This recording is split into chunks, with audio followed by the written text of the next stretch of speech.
नमस्कार मंडळी. इकडे घरी तूप कसे करते ते सांगते.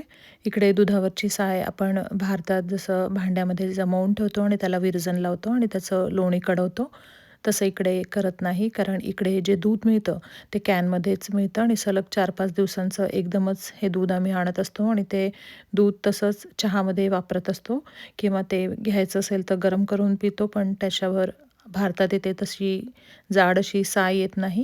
त्याच्यामुळे तूप करण्यासाठी अशा प्रकारे अनसॉल्टेड बटर आम्ही इथे आणत असतो आणि हे जे बटर आहे ते कॉस्को, सॅम्स क्लब नाहीतर वेगमस या तिन्हीपैकी एका दुकानातनं मी आणत असते.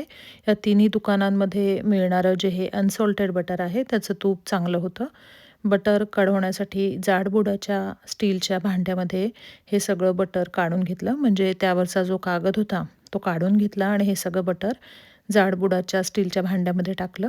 मंद आचेवर हे बटर कढवण्यासाठी ठेवलं आणि मधून-मधून चमच्याने हे हलवत राहिले आणि गॅस अगदी कमी ठेवायचा आहे. 20 ते 25 मिनिटामध्ये मंद आचेवर हे तूप तयार झालं. नंतर मग तूप तयार झाल्यावर गाळणीने ते डब्यांमध्ये गाळून घेतलं. या तुपाला बेरी अशी निघत नाही, म्हणजे भारतात जशी छान बेरी निघते, तशी इथे बेरी निघत नाही. अगदी कमी अशी बेरी असते आणि अशा प्रकारे हे तूप इथे मी बनवत असते आणि आता वर्षानुवर्ष अशाच प्रकारे तूप बनवत असते. तुम्हीसुद्धा अशा प्रकारे तूप बनवून बघा. धन्यवाद.